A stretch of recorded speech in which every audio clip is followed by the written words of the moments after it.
Olá, eu sou Rômulo Contígio e esse é o Mask TV, aquele podcast que você gosta de ver, gosta de ouvir, sempre com episódios importantes para o crescimento profissional, para o desenvolvimento humano. A gente fala de vários temas, não só ligados à segurança, à saúde, meio ambiente, qualidade, recursos humanos. O mais importante é que a gente traz as pessoas que são referências, pessoas que têm histórias para contar, vivências importantes, que para você que está aí do lado vai aprender muito com isso. São histórias tão fantásticas de profissionais, de vivências que realmente contribuem para a evolução de uma empresa, para a evolução de um profissional. Hoje eu trago um profissional que tem uma história linda, linda. Ele é um consultor da Sesla, ele é especialista na tecnologia para melhorar os ambientes na área da segurança. E ele fala com uma propriedade, com uma garantia que você, que vai estar acompanhando o nosso episódio, vai se apoderar desse conhecimento e, quem sabe, usar as tecnologias que ele vai mostrar aqui para você. Comigo hoje, Kleber Cândido. Para acompanhar o Mask TV Podcast, você vai até o YouTube, no canal do Rômulo Contígio, toca o sininho, dá um sinal, dá seu like, compartilha, super importante para a gente. Seja bem-vindo, seja bem-vinda.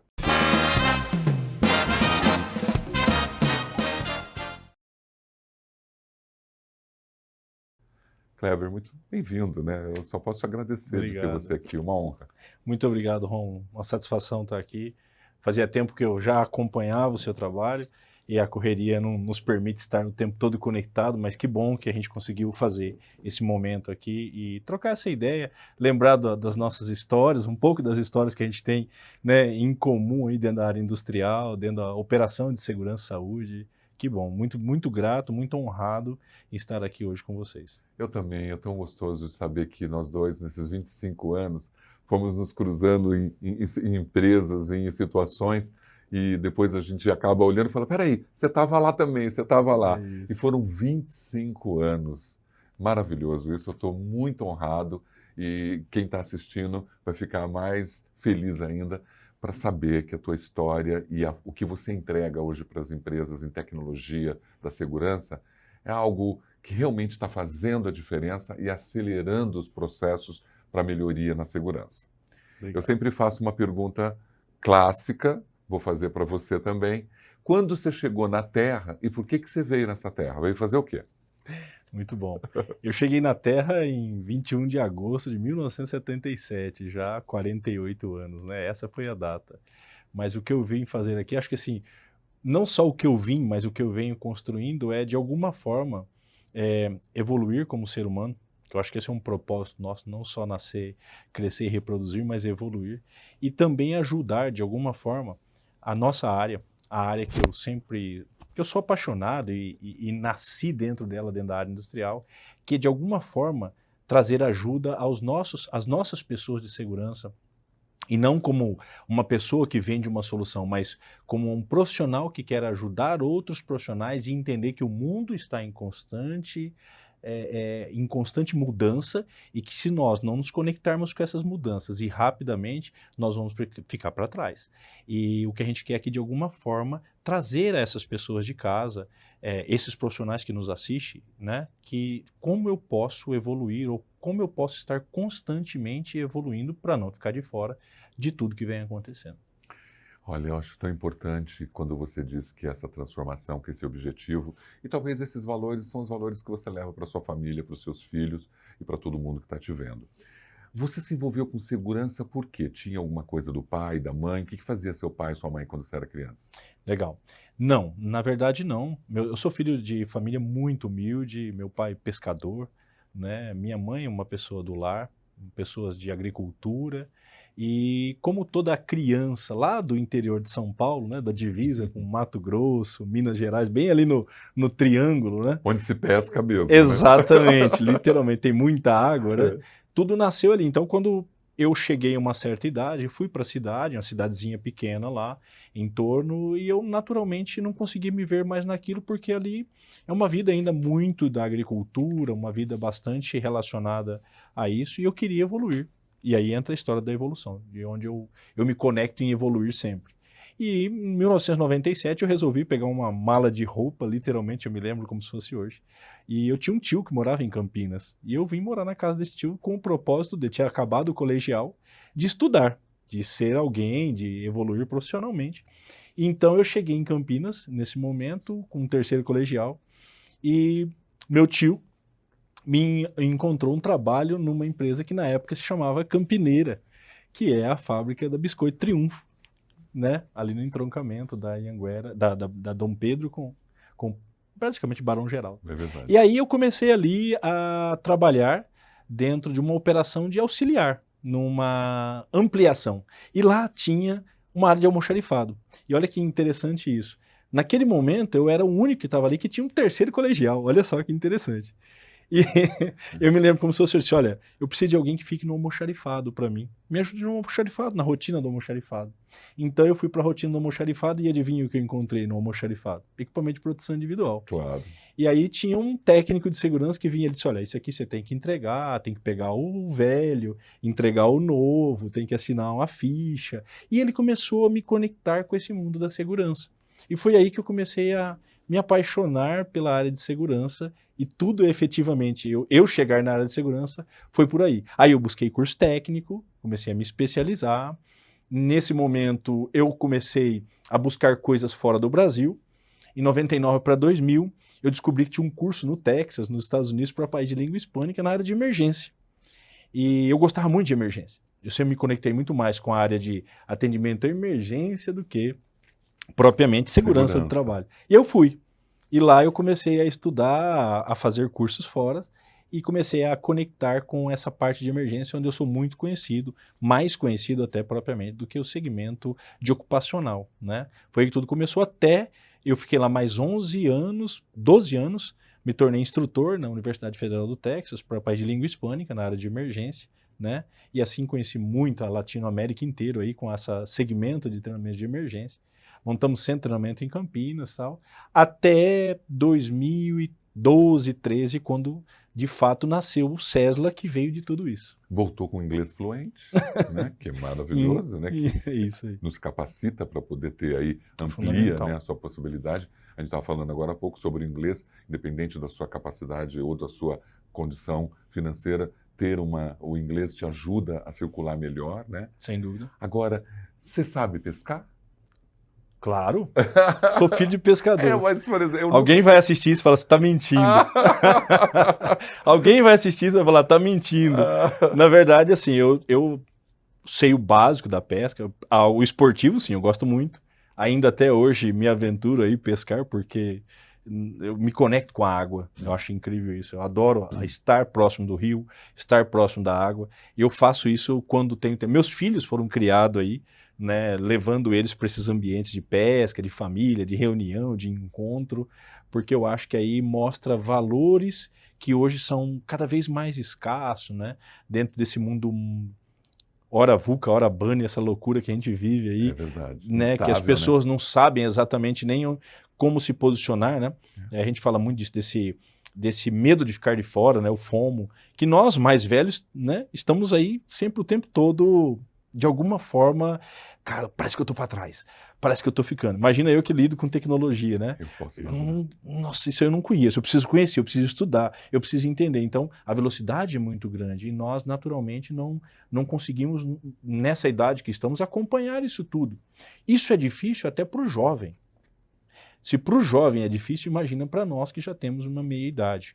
Então é um momento muito de transição que a gente está vivendo e acho que essas essências da família, dos valores, ser preservada, como a questão da pescaria, de conectar, né? Fazia muito questão de levá-los lá no rancho onde eu morava, na beira do rio.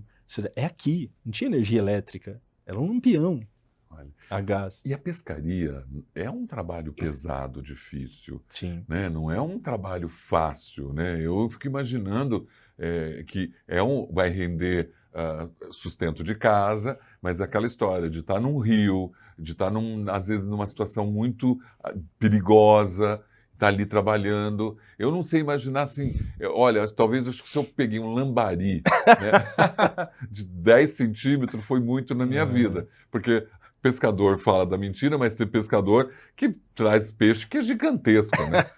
E naturalmente, porque imagina só você que eu já muito criança, assim como a minha irmã, ajudava nesse tipo de... que é perigoso.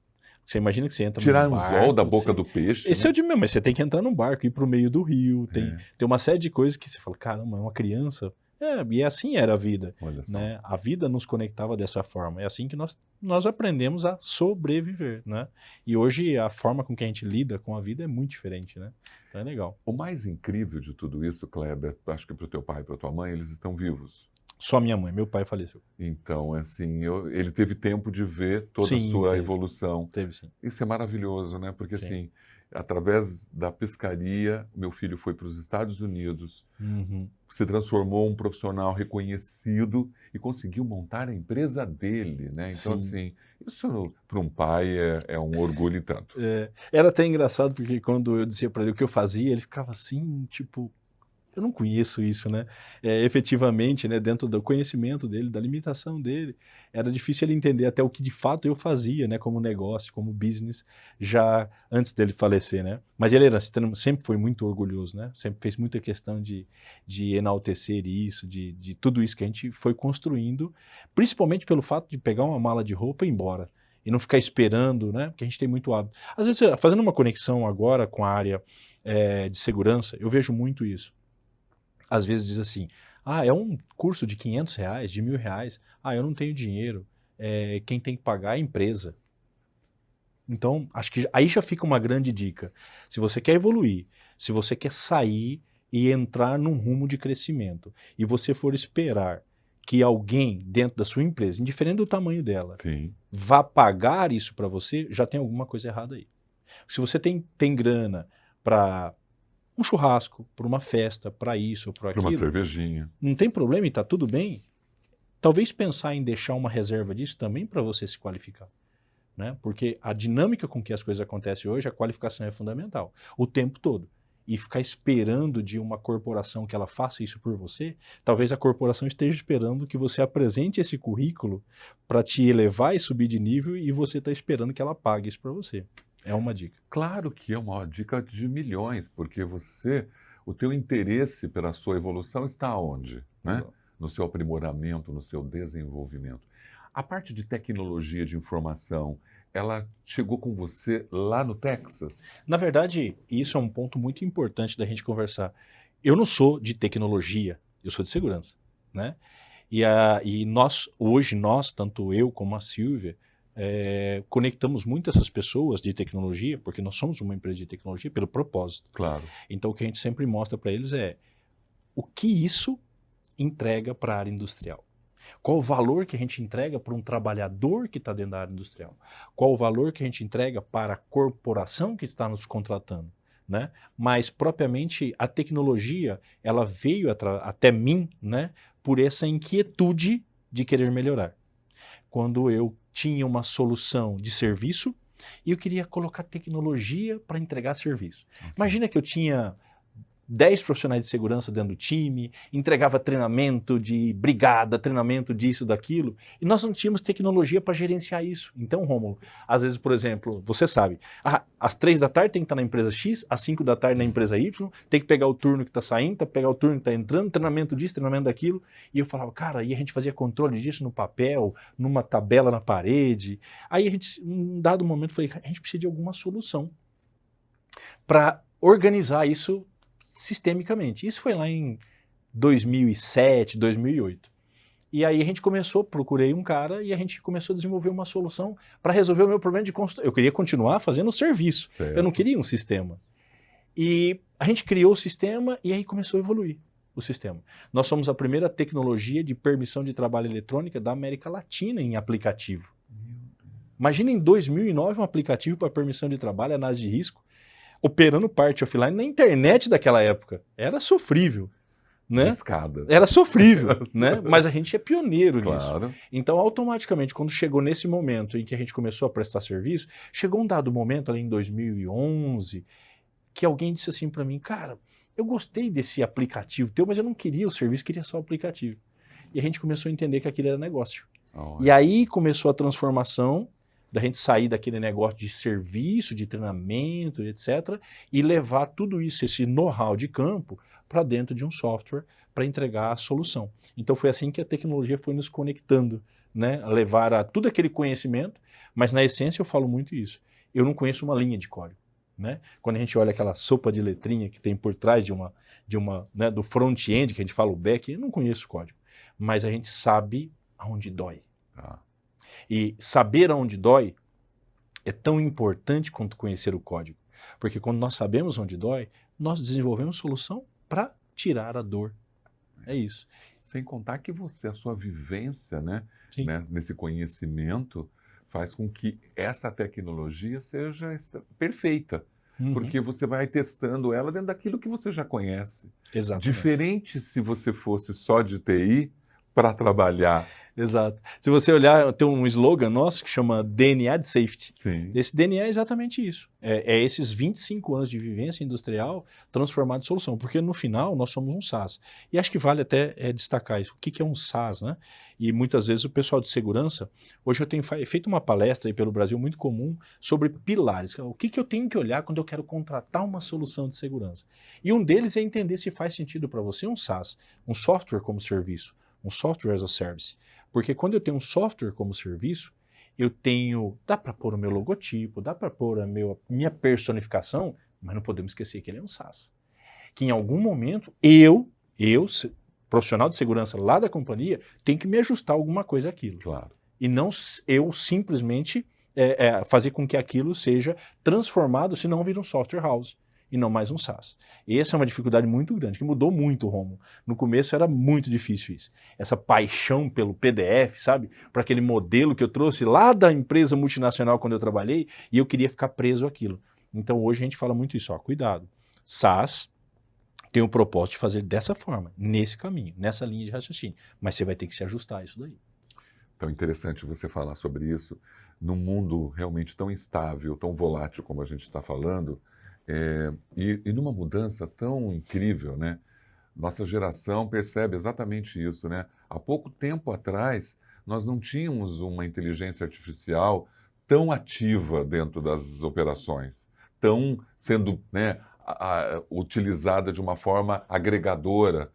E só que quando a gente olha isso, já mudou. Ontem é uma coisa, hoje já é outra. A todo momento. A todo momento. E isso é bem legal, esse ponto que você coloca, assim, bem pertinente, porque tudo hoje, qualquer conversa de tecnologia, a primeira coisa que você vai escutar tem IA, né? Tem inteligência artificial. Como é que você faz isso? O nosso escritório hoje são composto por 60 pessoas. É um time de 60 pessoas. É um dos maiores players disso na América Latina.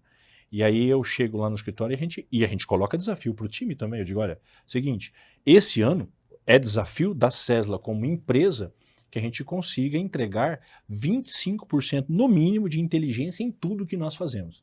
Então eu digo, no financeiro, no administrativo, no helpdesk, na implantação, em qualquer área, inclusive desenvolvimento, você tem que colocar inteligência. Então o propósito da inteligência não é para substituir pessoas, mas é para extrair mais performance dessas pessoas. Isso é fato. Isso é fato, mas dizem que a IA é uma bolha, ou ela é um modo de produtividade? Para mim, conceitualmente, ela vai externar uma performance operacional absurda nos próximos tempos.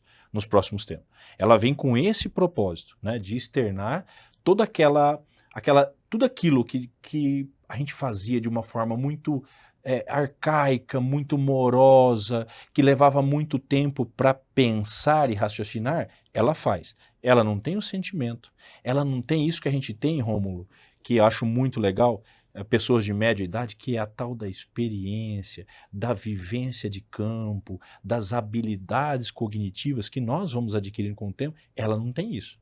Mas ela consegue fazer aquele trabalho, e aí vale profissional de segurança, aquele trabalho que você faz rotineiramente, todo dia a mesma coisa, aquele relatóriozinho disso, inspeçãozinha daquilo, checklist isso vai acabar. Isso vai acabar. Se você é um cara que fica o tempo todo fazendo isso, você está com os dias contados dentro da indústria. Explico por quê. Se você pegar Davos, agora o último relatório de Davos, da última encontro de Davos, praticamente 50% das atividades administrativas do mundo deve se extinguir em 5 anos.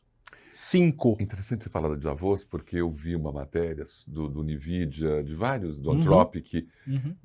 do tsunami, né? A palavra chamada era Uhum. a IA será um tsunami, Uhum. né? Que você não vai ter nem como segurar, porque Uhum. vai vir e vai tomar conta de tudo. Pega quem são as 10 pessoas mais ricas do mundo. Quantas são que não são de tecnologia? 2. Quem é o cara mais rico do Brasil hoje? O Eduardo Saverin, que era quem? Tinha 1% do Facebook lá atrás. Ok? É o cara mais rico do Brasil hoje. Não que ele está aqui. Ele sabe muito bem fazer dinheiro, mas é o cara mais rico do Brasil. E é do quê? De tecnologia. Entendeu? Então, assim, pega 20 anos atrás, quantas empresas de tecnologia estavam listadas na Bolsa? Olha quantas tem hoje. Olha só. Então é caminho sem volta. Isso é caminho sem volta. Ou nós, e aí vale de novo aqui para nossa conversa que é da área de segurança, ou nós nos moldamos e nos encaixamos nisso, ou nós todos estamos fora disso. Fora. Esse é um caminho sem volta. E eu volto aqui e pelo tema, assim, é muito comum a primeira pergunta que é assim, mas já tem IA? O Cesla tem IA? Claro que nós temos IA. A pergunta é, você ainda está digital ou você ainda é analógico? Porque se você é analógico, você primeiro precisa ir para o digital. IA sempre teve, né, Né? praticamente. Eu acho Né? que você usou a inteligência artificial em outros modos, mas desde o começo. Né? Mas traduzindo onde eu quero chegar, se você está acostumado, está até agora, nesse momento, fazendo coisa em prancheta, Tá. você precisa primeiro sair da prancheta e, no mínimo, ir para um Forms da vida. Por um Ou forma seja, de... você precisa ter um banco de dados sistêmico para depois você começar a pensar em inteligência. E a gente tem muita área de segurança ainda analógica, Romulo. Essa é a dor. E essas pessoas não acordaram para isso ainda. É aqui que mora o problema. É sair logo do analógico. Entendeu? E vou fazer uma pergunta para você. Qual é o maior erro das indústrias que elas estão cometendo quando fala de segurança operacional e de gestão de riscos? Bom, basicamente, a minha concepção é que a forma de lidar com a segurança ocupacional, a forma de lidar com a gestão de risco, ela vem mudando constantemente. Por quê? Porque, se você observar, a gente fala o tempo todo hoje fator humano para cá, fator humano para lá, NR1, fatores psicossociais. O tempo todo estamos falando disso, porque é uma nova forma de abordagem, é uma nova forma de lidar com quem? Com aquele cara que está na operação industrial hoje. Aquele cara que está na operação industrial hoje não é mais o cara da nossa época. Ok? A sociedade hoje é do desempenho. Sim. E a sociedade do desempenho, entre outras coisas, dado a demanda que ela passa, o maior problema que ela vive é aqui. É neurociência. É lidar com tudo isso que está sendo transformado. E dentro da indústria não é diferente. Então a forma de abordar, a forma de tratar é totalmente diferente. Por isso a gente fala tanto em fatores humanos hoje, em qualquer assunto que você vai, em qualquer fórum, em qualquer evento, o fator humano está ali. Sim.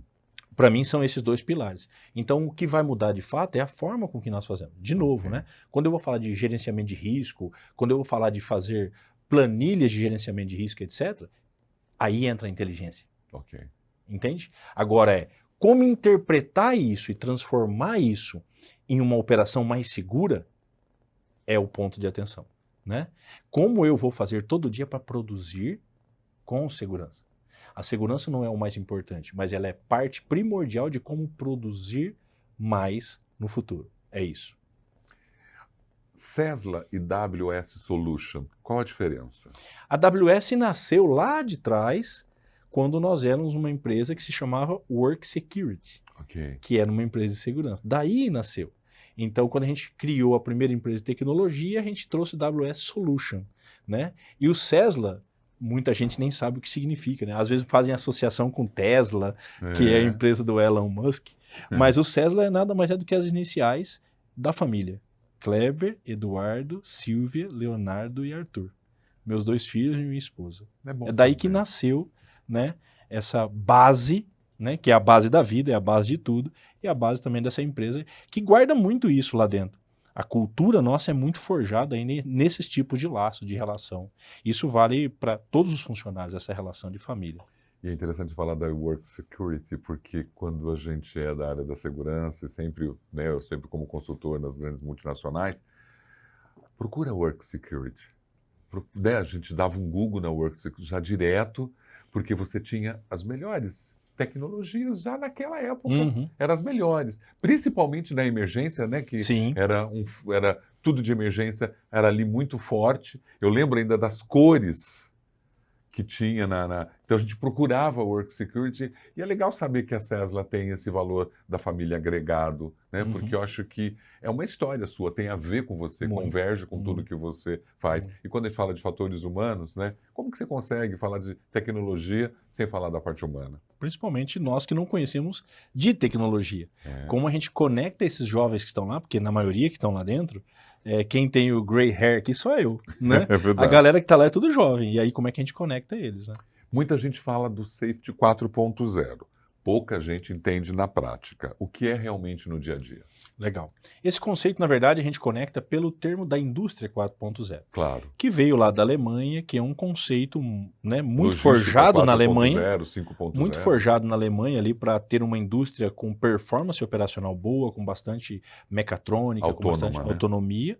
E depois isso foi se transformando num standard, assim como a gente tinha um standard de ISO lá atrás, um standard de indústria 4.0, que na verdade, assim, se eu fosse resumir, o que é uma indústria 4.0, Romulo? É uma indústria conectada.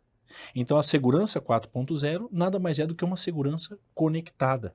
E não só conectada com a tecnologia, mas conectada com as áreas. Me incomoda muito, Romulo, que a área de segurança demorou a entender que ela é parte da operação de apoio ao processo de produzir e vender. E aí a gente leva muita chinelada por conta disso. A gente sempre escuta o tempo todo, não, vamos fazer tal, não tem orçamento, não. Mas por quê? Porque nós, profissionais de segurança, não aprendemos numa escola como lidar com business, como lidar com fatores humanos, porque a gente é da engenharia, nós não somos de fatores humanos. Hoje você escuta fator humano para todo lado, mas nós não somos profissionais forjados para fatores humanos, somos forjados para a engenharia. Então pilares como fatores humanos, como tecnologia e como business, nós não aprendemos hora nenhuma. E isso faz uma falta tremenda dentro da indústria para esses profissionais de segurança. Isso faz uma falta tremenda. E é esse profissional que não entende. Então a indústria 4.0, o segurança 4.0 é como a segurança, com esses fatores e com tecnologia, pode auxiliar a essa indústria moderna, essa indústria nova, a fazer as coisas acontecer. Então é eliminar papel, é aumentar performance operacional. Só vou dar um exemplo para você. Um grande cliente nosso, esse ano bateu, agora em abril, 514 mil permissões de trabalho 100% digital. Isso representa quase 25 milhões de folhas de papel. Financeiramente, o valor disso para um negócio desse tamanho, ele é pouco significativo. Pouco significativo. Mas quando eu digo assim, a gente reduziu quase 30% da hora homem perdida nos processos de emissão de papel. Né? Aí isso vira um valor de milhões de reais por ano. Isso é segurança 4.0. É como a segurança entrega pilar de compliance e pilar de produtividade junto. E a gente que está dentro das empresas, a gente ainda se assusta em perceber que o papel ainda faz parte. Muito. Principalmente numa PT. Muito. Em tudo. Em checklist, permissão de trabalho, laudos gigantescos, de EPI. Gestão de espaço confinado, tudo é papel. Tudo isso é entrega de EPI. Então, agora, existe tecnologia para tudo isso. Existe, mas o que me deixa mais surpreso, Kleber, é de você estar falando de algo que você está batalhando há 15, mais de 20, quase 20 anos e ainda está num processo tão lento. E a tecnologia para a questão da segurança comportamental, então? Isso não vai chegar nunca? Na verdade, isso está chegando também. Através das observações do comportamento, mas ainda, imagina, se nem o PT tem, imagine o comportamento seguro. Porque nós vivemos num país continental, com muita disparidade, inclusive de tecnologia industrial, cultura. Se a gente está falando de um país que, aqui a gente está debatendo fatores humanos e tem lugar do nosso país que ainda tem trabalho escravo. Exatamente. Que a fiscalização está batendo em gente que não registra funcionário, Sim. não tem um CLT registrado. Então, assim, é muita disparidade, né, que a gente tem dentro disso. Mas se você olhar, fatores humanos vêm trabalhando fortemente com tecnologia hoje. Os dois pilares principais é fator humano e tecnologia. E onde que entra aí? Entra no dado, Romulo. Porque o dado polido, o dado de qualidade, nos faz antecipar risco, nos faz mitigar a probabilidade de perdas humanas e materiais. Nós reclamávamos demais que na década de 80 nós não tínhamos dado. Hoje nós temos um monte de dado e não sabemos o que fazer com ele. Então, a partir do momento que eu começo a compilar dados, começo a entender dados e fazer analítico de dados, eu consigo prever uma série de coisas que podem acontecer e, com isso, eliminar a possibilidade de uma perda humana ou material. Quando a gente elimina o papel, né, que é extremamente importante, você acredita que aumenta a segurança essa eliminação ou existe o risco de digitalizar o problema? Essa pergunta sua é fantástica. Eu acho que, aliás, pouca gente me pergunta ela, né? É muito bom quando você faz uma pergunta nesse nível. Porque as soluções que existem no mercado, nenhuma delas tem relação com eliminar a possibilidade de perda humana. Nenhuma, não existe. O cara que desenvolver isso primeiro vai ficar rico. As soluções de mercado que existem são para 2 pilares principais. Ou ele vai aumentar o compliance, que é a garantia, por exemplo, as nossas permissões de trabalho, um cara não consegue assinar se ele não tiver um cheque de qualificação. Então, as nossas APIs conectam com ordem de manutenção, com RH próprio, com RH terceiro. Se eu não recebi NR35, ele não vai assinar uma permissão de trabalho para subir em altura. Ok? Só que, e se ele não assinar a permissão e subir? Pronto, ele vai cair do mesmo jeito. Então, do ponto de vista de solução, as soluções visam hoje, o que existe no mercado, ou é produtividade, ok? Ou é compliance, é os pilares. Nós não temos solução. E aí entra quem? O fator humano. Porque aonde eu não tenho solução tecnológica, eu tenho que saber como lidar com esse profissional lá dentro do ambiente de trabalho para que ele tenha consciência plena de que aquilo é perigoso e faz mal para a saúde e a segurança dele. E ele tenha o direito de recusa e tudo isso que a gente já conhece para não fazer aquilo que não é seguro. Então, de novo, tecnologia não existe para isso. A partir do mapeamento e dessa base de dados que nós estamos criando hoje, no futuro a gente vai ter. O que eu tenho hoje são, por exemplo, câmeras que vê red zone, que com isso ela consegue checar se os equipamentos de proteção que estava anotado na análise de risco e na permissão estão no corpo daquele trabalhador. Eu consigo ver se um trabalhador está subindo escada sem um cinto e um talabarte conectado. Tudo isso a gente consegue hoje, mas eu não consigo impedi-lo de fazer. Mas esses dados conseguem hoje fazer com que os acidentes não aconteçam. Aumenta Reduzam. muito. A principal pergunta que a gente escuta comercialmente é quanto. Quanto eu não vai tenho reduzir, como. né? Eu não Não tenho tem como. como. Eu consigo te dizer quanto você vai reduzir de papel, eu consigo te dizer quanto você vai reduzir de perda de tempo, redução de tempo. Agora, quanto por cento de acidente do trabalho nós reduzimos com a solução, nós sabemos que é muito, mas quanto eu não tenho como dizer. Eu acho que eles te perguntam sempre isso. Talvez Sempre. isso que é a primeira, né? Sempre. Porque é só isso que eles acham que o sistema oferece. Não é. É toda uma soma, você acabou de falar, né? É todo um fator que vai somando que vai chegar. Mas eu acho que a partir do momento que eu tenho um sistema eletrônico, digital, de IA, que acelera o processo de abertura, que elimina o tempo, eu estou ali com aquilo que é a garantia da segurança muito mais rápida. Porque quantas vezes, você já viu isso, que aquele papel, aquele APT não estava preso na área de trabalho, deixando a pessoa completamente sem saber o que fazer. Uhum. Aquilo ali é um risco para o cara Uhum. muito maior. Ele não tem ali APT hoje, ele tem aquilo eletrônico que vai falar, olha, você só faz se você estiver assim. Na verdade, ele vê muito isso como burocracia. É verdade. E a burocracia que não protege, né? Então, às vezes a gente cria tantos meios de travar a operação, checklist disso, checklist daquilo, não pode isso, não pode aquilo, não pode aquilo, que ele não se vê de outra forma, ele se vê forçadamente, operacionalmente falando, a fazer de outro jeito. Porque no final ele precisa entregar todo dia aquela produção. No final é sobre como o trabalho real acontece todo dia. Tá certo. Então a segurança não é a parte mais importante. E eu falo muito isso e às vezes eu sou criticado por isso. Mas segurança não é a parte mais importante de uma indústria. A parte mais importante de uma indústria é produzir e vender. A segurança, a qualidade, o meio ambiente está ali com o propósito, Rômulo, de apoiar isso, de fazer a gente performar operacionalmente. Mas não é o mais importante. Adilson Monteiro, não sei se já entrevistou ele, fantástico. Já 2 vezes. Sou um cara que gosto muito do Adilson Monteiro. E ele fala assim, eu guardo isso, faz anos que eu uso esse exemplo, né, que ele diz assim, lá na Amazon, ele é Design for Safe da Amazon, lá na Amazon a gente tem que entregar, sei lá, 300 mil pacotes por dia. Então como entregar 300 mil pacotes com segurança, mas o meu objetivo todo dia é entregar 300 mil pacotes. Ponto. Ponto. Isso é uma empresa, isso é uma indústria. E se nós, segurança do trabalho, não somarmos força com manutenção, com qualidade, com meio ambiente, com RH, com TI, essa segurança está fadada ao insucesso. Ela só é forte quando ela se junta com essas áreas e a gente torna isso uma unidade que defende valores de segurança, de qualidade e meio ambiente para garantir processo produtivo de qualidade. Concordo plenamente com você.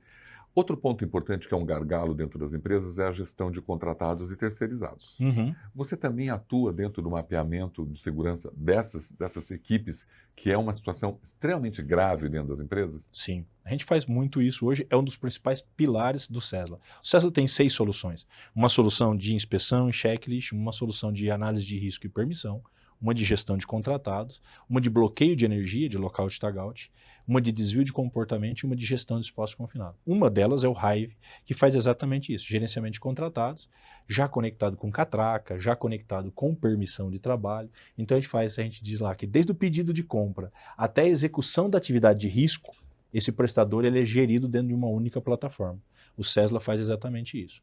Agora, falando como conceito, falando como segurança, acho que pouco nós evoluímos. Hoje eu tenho inteligência artificial que analisa documento, eu tenho um terceiro em 16 horas, ele está apto para entrar. É uma série de ganhos que o próprio prestador teve com isso com o passar dos tempos. Mas se a gente olhar para a essência, não mudou muito do que a gente fazia lá há 20 anos atrás. Qual é o nível documental que eu tenho que exigir? Ninguém sabe. E aí, quando ele não sabe, ele faz o quê? Exige uma lista imensa de documentos daquele prestador e o prestador até às vezes fica chateado porque ele pensa que é a plataforma. É a plataforma que está dificultando a vida dele, mas na verdade não é a plataforma. É o seu gestor que exige uma lista imensa de documentos, que muitas vezes nem o funcionário lá da companhia tem, mas ele exige do prestador de serviço. Mas aí a gente é papo para uma outra. Eu, condutor, eu sou especialista em cultura e comportamento, então eu não estou muito ligado aos sistemas, mas vejo os sistemas e as tecnologias sendo utilizadas a todo tempo e eu ouço o quê? Ah, não fui preparado como devia. Então, eu tenho aí um problema que se eu tenho uma tecnologia tão boa como essa, mas as empresas ainda preparam as pessoas muito mal para usá-las. Você hoje, quando implementa uma tecnologia, você treina a empresa, mas você não fica lá de eterno para fazer isso. Você espera que isso se replique. Nós criamos uma cultura de guardiões, que nós chamamos. Esses guardiões são pessoas que são capacitadas na fase de implementação do produto e depois ele segue sendo o owner daquele produto ali dentro da companhia. Mas esses caras trocam, saem, vão para outras empresas. Então a gente tem um trabalho constante de ficar gerindo esses owners, etc. Porque a ferramenta permite muita personificação. E desde a troca de uma pergunta de checklist, a adição de um logotipo, ele pode mexer em muitas coisas, mas tem que ter conhecimento para fazer isso. Uma das barreiras é essa. Então a gente separa quem é guardiões, que são as pessoas que têm conhecimento pleno. Imagina vocês que a gente tem empresas com corporativos de 30 unidades. Um standard que eu mexo aqui em São Paulo vale para qualquer unidade do Brasil. Então, tem que ser uma pessoa que tem muito conhecimento e um nível alto de habilidade dentro do sistema para fazer isso. Enquanto, operacionalmente, cada planta tem lá 15, 20 usuários da solução. Esses caras têm que saber, dentro do nível de usuário dela, o que ela tem que fazer. São coisas distintas, mas tem funcionado bem nesse formato de capacitar owners locais, pessoas com habilidades locais, para que isso não fique dependente, porque é muito comum você ouvir assim, abre um chamado. Aí vai abrir um chamado, vai levar 3 dias para editar. Então a gente dá muito poder para quem tem qualificação para fazer isso, sem precisar ficar abrindo um chamado ou tendo que parar o processo por conta disso. Hoje, qual a maior resistência que você enfrenta nas empresas na implementação de uma tecnologia? São várias. Não é uma só, não, né? Não é uma só. Mas eu posso te dizer assim, felizmente melhoramos muito. Eu vou dar um exemplo que as nossas maiores barreiras há 15 anos atrás era com relação às áreas de TI, as áreas de tecnologia. Não pode implantar isso. Não, o corporativo lá da Europa não vai permitir. A hora que você falava que é um sistema em nuvem, pelo amor de Deus, colocar coisa em nuvem, o nosso dado vai estar em nuvem, não é seguro. Então, isso foi quebrado. A área de TI quebrou todo esse paradigma nos últimos anos. A área de TI aceita nuvem. É só você passar por um assessment e mostrar para eles que vocês têm competência para prestar esse tipo de serviço. Lei também, isso, né? ok. Agora, barreiras dentro da área de segurança tem várias. A que mais eu acho engraçado e olhando para o SaaS, é o apego que eu tenho ao meu modelo de PDF disso ou daquilo, que eu queria levar exatamente igual para dentro do sistema. Aí você deixou de ser SaaS. Aí você virou software house. Então você precisa ter a habilidade de entender, cara, apesar daquele modelo não ser igual, o conteúdo é igual. No final, o propósito é o mesmo. Se o propósito é o mesmo, ajuste a sua cabeça, ajuste aí o seu entendimento para que você possa pagar menos e ter um software as a service. Porque senão você vai ter que pagar muito caro para ter um software house. Traduzindo, você vai ter que ter uma equipe de TI dentro da sua empresa para fazer isso para você. E quanto custa uma equipe, um squad de TI hoje? Um squad é composto no mínimo de 6 a 8 pessoas e em média vai custar 130, 150 mil reais por mês de salário. E aí você perdeu todo o valor, porque você não vai conseguir justificar um salário desse para ter um squad dedicado para você. É por isso que nós vamos para um software house, porque você paga menos, mas você tem a possibilidade de experimentar a tecnologia já e não ficar esperando uma coisa que nunca vai acontecer. Porque se software house, de fato, fosse algo que as empresas grandes pregavam, nós não teríamos o nível de cliente que nós temos hoje, que são todos multinacionais e optam por um software as a service versus um software house. Porque desenvolver dentro de casa e manter squads dentro de casa é muito caro. E na verdade nem combina, né? Sim, se você tem uma fugiu. oportunidade de ter o SaaS, que realmente te traz a evolução, que te dá autonomia, te dá liberdade, você vai voltar para um modelo. Rômulo, é fantástico essa colocação. Principalmente pelo seguinte, eu faço aqui, deixo bem claro. Quando a gente tem hoje dentro do portfólio Sesla, mineração, agricultura, óleo e gás, químico, petroquímico, temos farmacêutico, alimentícios, tá tudo ali. E todo mundo ajuda a melhorar. Automotivo. E todo mundo ajuda a melhorar a solução Claro. todo dia. Quando eu tenho um software house, é a minha visão dentro daquilo. Eu não compartilho com ninguém, eu não tenho expertise de ninguém melhorando a ferramenta. Sim. Uma ferramenta SaaS melhora 10 vezes mais do que uma ferramenta software house, porque não é só o Kleber falando, é a ideia do Kleber, é a ideia do Rômulo, é a ideia de fulano, de ciclano, de beltrano. Mas mesmo dentro da tecnologia, quando você me apresenta isso, eu percebo que tem um problema quase que cultural, de crença limitante, que você ainda tem que trabalhar na tua apresentação, né? Porque você pode estar numa rede de gestores para uma apresentação e tá ali na mesa esse profissional com essa crença ao software house. Sim. E falar, peraí, esse você tem que mostrar para ele. É difícil, né? Você tem que encontrar outros caminhos, inclusive, para convencê-los. Sem dúvida, porque na verdade essas pessoas ainda cultuam ainda que tecnologia não se conecta com segurança. Isso é normal. Mas ao mesmo tempo nós estamos ganhando sempre sangue novo dentro da área de segurança. E esses já vêm conectados com tecnologia. Porque quem nasceu de 20 anos para cá já nasceu dentro da era de tecnologia. Sim. Então, quando ele chega na indústria, ele vê aquele monte de papel, aquele monte de burocracia, ele não se conecta mais, ele não fica mais. Ele quer um ambiente que ele possa se conectar, inclusive, dentro do nível de conhecimento que ele está e de soluções que existem no mercado. Então, ele já se incomoda. O que a gente tem dificuldade é que são pessoas mais antigas e que acham que, de alguma forma, isso vai prejudicar o seu trabalho. Em vez de ele entender a tecnologia como algo que veio para somar, ele está entendendo ainda como algo a subtrair. É igual a inteligência.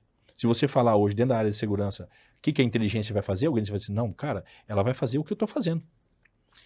Ela vai fazer meus checklists, ela vai fazer minhas permissões, ela vai fazer uma análise de risco melhor que eu. É claro que ela vai fazer uma análise de risco melhor que você. Claro. Claro, sabe por quê? Porque enquanto você faz a sua análise de risco baseada na sua cabeça, ela usa 1 milhão de cabeças para fazer uma análise de risco. 1 milhão de pensamentos diferentes. Agora como você usa essa tecnologia, como você usa essa inteligência e você tira desse tempo mais tempo para a relação, mais tempo para sair da engenharia e ir para o comportamento. Sabe a história do tomar um café? Vai lá na operação tomar um café, vai lá na operação tomar uma água, vai lá na operação entender como o trabalho real é feito todo dia. Porque para a gente dizer, põe capacete, põe óculos protetor auricular é fácil.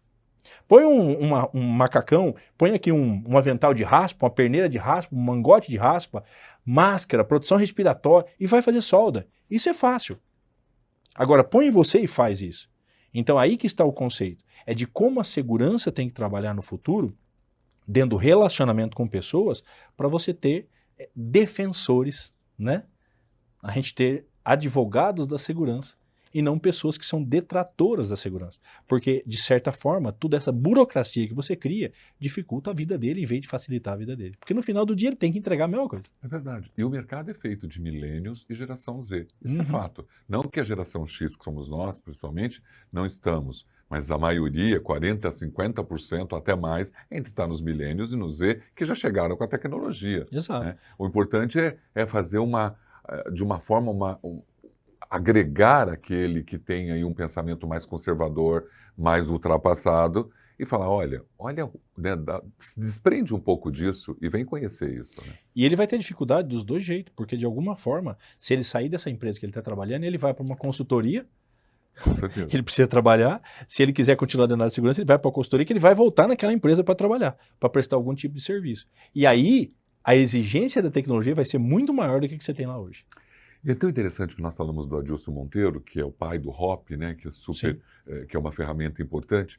Você hoje, dentro da sua tecnologia, da César, você já pensa em metodologias ativas, em criar sistemas de metodologias, por exemplo, como o próprio Hop, como o Design for Safety, novas visões, por exemplo. Hoje elas estão todas no modelo mais cultural, né, vamos dizer quase que manual. Uhum. Você encontra caminhos para deixar isso, né? Porque imagina, ter o Hop num sistema de software deve ser fantástico. Sim, mas ainda a gente tem que sempre olhar para toda essa conexão, que acho que todo o Safe Different do Hop, ele tem muito essa pegada do estar junto, Humano, né? humano, olho no olho. Eu acho que a somatória da tecnologia, primeiro, a tecnologia está vindo para agregar compliance e produtividade, primeiro. Então a gente vai ter mais tempo da segurança para olhar outras coisas que ela não tinha, porque ela vivia atolada em papel, ela vivia atolada em procedimento, em checklist, o dia inteiro. Eu estou tirando isso desse cara e dando para ele mais tempo para fazer conexão, para estar em campo e fazer conexão.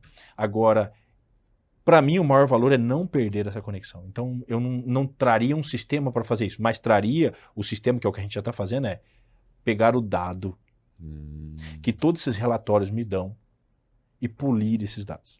A gente falava muito na década de 80 que a gente reclamava que não tinha dado. Hoje a gente tem um monte de dados, não sabe o que faz com ele.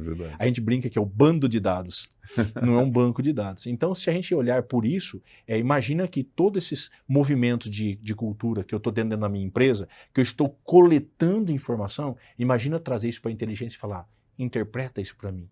E me mostra como eu tenho que trabalhar melhor a cultura dentro da minha empresa, como que eu tenho que trabalhar melhor a conexão com o meu funcionário, esse modelo de funcionário que está chegando dentro da minha empresa agora. Aí sim, eu acho que a gente vai ter nos próximos 5 anos ganhos absurdos com isso. Foi tão interessante você falar que eu ia fazer uma pergunta sobre os próximos 5 anos, que hoje nesse mundo, eu não sei se 5 anos é 1, é 2, mas, por exemplo, nós temos os fatores de riscos psicossociais e a IA está muito presa a todo o mecanismo da nova NR1.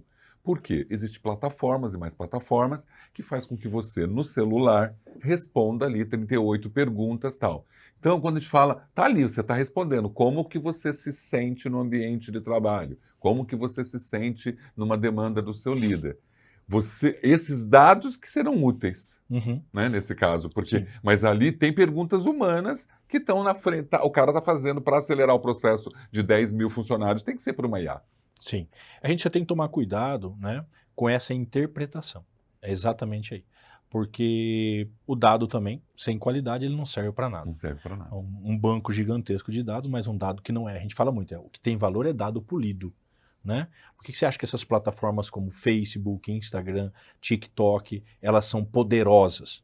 Porque ela tem sobre domínio dela um volume de informações relevantes sobre cultura e comportamento de pessoas absurdo. Que hora que você come, que hora que você dorme, o que você assiste, o que você... Ela sabe tudo. E com isso ela tendencia. Então, naturalmente, a gente tem que tomar um pouco de cuidado com isso dentro da área industrial, porque se eu falar para você e perguntar, tem um monte de especialista agora em fatores humanos e fatores psicossociais? Um monte. Um monte. Na minha visão, isso é algo muito intrínseco de profissionais da psicologia do trabalho, e não da engenharia. Mas tem um monte de... Por quê? Porque surfa a onda. Há 6 anos atrás, acho que nós éramos a única solução de mercado, ou uma das únicas. Hoje já tem um monte de gente ofertando solução desconectada de tudo. Tá tudo bem, isso é concorrência, significa que existe mercado. Importante. Só que toma cuidado com o que você está contratando, toma cuidado com esse bando de dados que você vai ter depois, você não vai saber o que fazer com ele. Então, dentro de fatores humanos, muito cuidado, porque você é a bola da vez.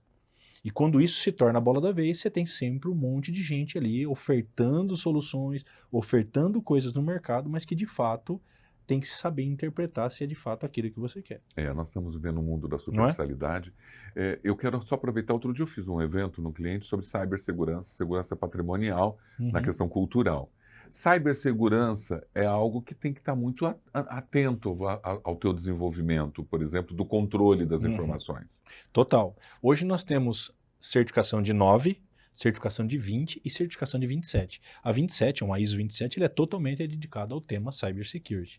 Então, assim, dentro desse universo onde todo o dado está na nuvem, Uhum. né, o tempo todo, não sei se você sabe, mas o Brasil é um dos países que mais sofrem ataques de hacker por dia no mundo. No mundo, né? E a gente tem ataque de todos os lados. Hoje, realmente, eu não sei se é verdade ou mentira. Diz que o Google e o Gmail teve um ataque que perderam milhões de dados. Eu não sei se é fake, porque está difícil também saber qual é a verdade e qual é a Sim, mentira. sim. Mas é isso que você está falando, né? Da proteção de dados. Porque a pessoa tem medo de ter uma tecnologia, eu vou ter que colocar minhas informações aqui. Exatamente. E hoje, quando a gente passa por um assessment de IT, dentro desses grandes clientes, é justamente para entender essa competência que nós temos para cuidar do dado alheio, né? É criptografia de dados sensíveis, é tokenização de envio, é criptografia em repouso em movimento, né? Tudo isso é muito bem gerido para não se perder o dado, né? Assim como a gente tinha lá na indústria, né? Plano de atendimento à emergência, lembra? Todas essas coisas que a gente tinha, dentro de cyber não tem diferença. A gente tem Incident Response Plan, então plano de resposta a incidentes, né? Tem toda uma camada que nós fazemos para e se, né? Que a gente fala muito, É e se verdade. acontecer, eu faço o quê? E a gente tem que ter respostas para tudo isso. Inclusive respostas do tipo, e se eu não tiver internet amanhã? Eu não vou dizer para você que você vai deixar de ter o seu bloco de permissão de trabalho numa gaveta guardado. Talvez ele seja necessário amanhã. Talvez ele seja necessário, ok? Claro. Por mais que a nossa solução opere parte offline, ela depende desse mundo novo que nós vivemos. Agora, se eu vou responder para você da seguinte forma: o que você faria amanhã sem o WhatsApp? O que você faria amanhã sem Instagram? O que você faria amanhã sem os dados seus que estão todos, todo mundo tem dado na nuvem. Então, eu acho que você há 20 anos atrás, quando a gente falava de celular, era uma coisa que estava começando e tinha pouco movimento. Hoje você tem tudo aqui dentro. Tudo. A sua CNH, os seus cartões de crédito, está tudo aqui dentro. E você confia nisso. Senão você não estaria com isso aqui dentro. Então se criou uma rede de proteção para que esses dados sejam seguros e estejam protegidos. Nós, invariavelmente, falhamos com facilidades, com senha, com dual factor que não colocamos, a data de aniversário como senha, coisas assim que facilita a vida de quem tenta pegar esses dados o tempo todo. Mas quando a gente coloca os mínimos de camadas sugeridos pela parte de cyber, provavelmente a probabilidade de você ser hackeado ou te tomarem dados é baixa. A não ser um ataque em massa que ninguém está impossível de passar dentro do conceito. Né? É tão bom você ter falado isso agora, Kleber, porque assim, as pessoas realmente elas não entendem que as camadas de proteção são fundamentais, né? E hoje eu vou deixar isso para amanhã. Eu vou deixar isso para amanhã. E amanhã o cara tá lá, passou, levou o celular e ela perdeu tudo, porque tá tudo ali. Então assim, olha o que ele está dizendo, olha as camadas das suas senhas, as camadas que você usa para Exato. poder proteger seus dados, na É verdade? fundamental. E coisa simples, né, Romulo? É coisa simples, que a gente vê, a gente sabe que é necessário, escuta o tempo todo, mas nós não tomamos essa devida precaução. Ajude, inclusive, você, né, em casa, que tem pessoas mais velhas, com mais dificuldade, né? Porque eu acho fantástico você ver ali a avó hoje no WhatsApp, falando no É Facebook, verdade. né? Falando, interagindo, falando com as pessoas da família, o grupo da família. Isso é legal porque isso mostra essa evolução, inclusive, de idades muito, né? Pessoas com idades muito mais avançadas, mas que tem a limitação do entendimento dessas questões de ser um link falso, esses golpes pequenos que a gente vê o tempo todo em todas as esferas. Então, oriente, passe essa informação, ajude, porque as ferramentas são seguras. O que a gente tem é seguro. O ponto é que você facilita muitas vezes para que isso se torne seguro. Excelente informação isso. Uhum. O que nós temos hoje de novidade da Cesla? Eu sei que você vai participar do MSA Safety Summit, Uhum. que é um evento referência, que eu também estou muito envolvido, acontece 6 e 7 de maio, e você vai estar lá também. É uma grande vitrine, né? O Summit é fantástico. Para mim, o Summit da MSA é um evento hoje que ele tem uma conexão com um público gigante e um público de alto nível de conhecimento, né, de posições dentro da indústria e conecta de fato os assuntos que são abordados. Eu me lembro do último summit que eu participei, o anterior, que estava o Basaglia, o Rica Basaglia lá, ele disse assim, o ser humano que viveu os últimos 300 anos viveu a maior evolução da espécie humana, né? Eu ainda disse, ô Rica, eu acho que quem viveu os últimos 30 anos ou menos já viveu a maior evolução da espécie humana. Então ali é um lugar de pessoas de poder, pessoas de conhecimento, que vêm, decisores, que vêm para isso. E a tecnologia está, hoje, todos esses pilares que a gente trata, para mim não tem nada em vertente maior do que fatores humanos e tecnologia. E o que a gente vai fazer ali no Summit é levar um pouco essa experiência do que já existe e do que tem de novo chegando. Vai ter muita novidade no Summit. E pode acompanhar remotamente, né? Hoje o projeto, no último evento, teve mais de 5 mil, acho que 7 mil pessoas online nos 2 dias. É um evento na América do Sul toda, que conecta a América do Sul toda. América Latina agora. América Latina agora, porque tem também México, tem outros países. Então é um projeto, assim, eu acho fantástico. Eu sempre gosto de enfatizar isso para o Maurício, para o Fábio, né? Conheço muita gente de lá, Patrícia, Daniel, a galera toda que a gente também da área técnica, né, que a gente se conecta, que é um evento assim que eles acertaram em cheio no desenho do projeto, na proposta do Summit, que para mim é a melhor proposta quando a gente fala de evento a nível Brasil hoje, é um dos melhores eventos em termos de organização, de público-alvo, de palestrantes, de hype e tudo mais que tem dentro desse mercado. E é verdade, eu falei com o Fábio hoje, e ele disse, Rômulo, praticamente está esgotado. Na verdade, deve ter uma fila imensa já. Uma fila. Assim, de gente sabendo que é um evento onde você tem a melhor troca, a melhor informação, os melhores serviços e as melhores pessoas falando sobre isso. E nós também temos vários projetos da Sesla com MSA, no sentido de conectar devices, conectar detectores de gás, com permissão de trabalho, alarmes de acidentes. Pessoa, por exemplo, um homem caído conectado com as nossas soluções de permissão, mapas, se acompanha em tempo real. Então é bacana porque a gente entra dentro de uma seara que é muito importante na tecnologia, no 4.0, que não é uma única empresa ter todas as soluções, mas é as empresas se conectarem e entregar resultado para o cliente da ponta. É como a MSA pode fazer um pedaço, a Sesla pode fazer um pedaço, a empresa Y fazer um pedaço, e no final quem compra consome tudo isso conectado. Essa é a essência do 4.0, a conectividade. Né? Muito bom. Você acredita que eu vou te ouvindo, você tem uma capacidade tão incrível de clarear a tecnologia através, né, dentro do sistema de segurança, que isso facilita para a gente. Quem está assistindo, né, fala assim, peraí, eu posso mudar o meu sistema ouvindo o que você está falando aqui. E você teve com o Maurício Muniz também, recentemente. Também, mas eu tenho um projeto muito legal com ele. Estou sempre com eles que eu posso.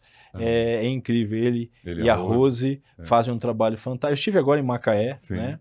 Mas a gente começou... E o projeto da Bridge é muito legal, né? Eu falo muito disso porque eles têm esse propósito da ponte, né? De conectar. E, para mim, são valiosos projetos menores, mas com um público que vai lá com vontade de aprender, com vontade de se conectar, de gerar isso. Acho que não tem nada mais valioso dentro da segurança do futuro do que as comunidades, do que a gente se integrar e somar força, de como a sua experiência mais a minha experiência pode gerar algum tipo de resultado. E esse trabalho que eles fazem é isso. Na íntegra, são ambientes de 150 pessoas, a gente faz Vitória, Recife, Macaé, já fizemos São Paulo, Rio de Janeiro, própria cidade do Rio, mas tem um espírito ali que conecta pessoas do bem, pessoas com propósito e que tem entregado resultados incríveis. Eu sou suspeito de falar de Maurício e de Rose. Assim, eu tenho uma paixão muito incrível pelos dois. Nós vamos estar na Prevensul junto. Na Prevensul, né?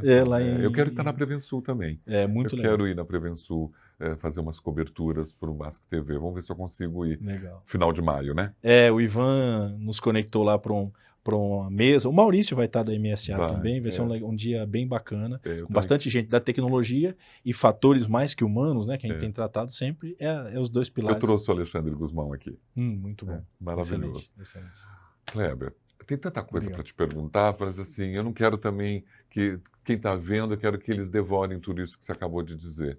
Nós temos tantas relações para falar sobre ESG, por exemplo. Uhum. Porque a tua tecnologia tem a ver com ESG, tem a ver com esse processo dessa mudança de mentalidade nas questões de governança, do social e da sustentabilidade. Tudo. Então, Verdade. mas eu acho que isso Pode ficar pronto. para depois, porque é muita coisa para falar.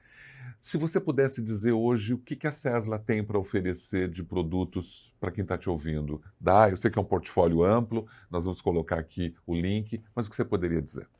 Nós somos hoje uma solução Software as a Service que atende o mercado latino. Nós operamos em 3 idiomas, estamos começando projetos fora do mercado latino, também entrando no mercado norte-americano. Nós somos soluções modulares, uma solução de inspeção e checklist, uma solução de gestão de contratados, de análise de risco e permissão de trabalho, de loto, bloqueio de energia, de desvio de comportamento e de gestão de espaço confinado. São módulos e você pode contratar um ou mais de um. Essas soluções todas se integram via API com SAP, SOC, TOTO, Senior, APData, ADP, uma série de ERPs de mercado. Tá? É uma solução que tem entregado em média hoje, Rômulo, a partir do primeiro ano já, algo em torno de 25% de ganho de produtividade, e já a partir do segundo ano, terceiro, com já a conexão da IA, porque a gente fala que é primeiro analógico por digital, depois do digital para inteligência. Nesse momento a gente tem assim, exemplos fantásticos de quase 50% de redução do tempo de hora homem perdida nos processos de análise de risco, permissão de trabalho e gestão de contratados que você tinha no papel. Só aí já paga o que você investiu no projeto, sem dúvida. E ter você aqui no Abril Verde, né, mês da segurança, para mim foi um luxo, como diz, né? Obrigado. É muito bom e Obrigado. eu te vejo, te admiro muito, tá? Obrigado. Pela sua história, pela sua luta, pela forma como você enxerga a segurança e de que forma você olha o ser humano antes de tudo isso. Né? Então, a sua tecnologia, ela vem com o ser humano no meio das decisões, ali Sempre. no centro das decisões. Sempre. Ele é o mais importante de tudo, ele é o elo que conecta tudo, né? Então essa relação de conversar, de conectar o olhar, de estar em campo, de entender como o trabalho real é feito, ela nunca deve ser substituída pela tecnologia. Aí é fundamental, você que é profissional de segurança, que está nos assistindo agora, de estar conectado com isso. Esse é o seu papel do futuro. Seu papel do futuro não é mais fazer planilha, não é mais preparar um treinamento. Você tem inteligência que faz isso. Fazer análise de risco e permissão de trabalho. Você vai conferir, mas você tem inteligência que faz isso melhor do que você. Mas use o seu tempo, de fato, para gerar conexões verdadeiras e entender como o trabalho real é feito. Vou aproveitar isso para a gente fechar esse papo. Muito obrigado. Muito obrigado a você. Valeu. Muito obrigado por ter vindo.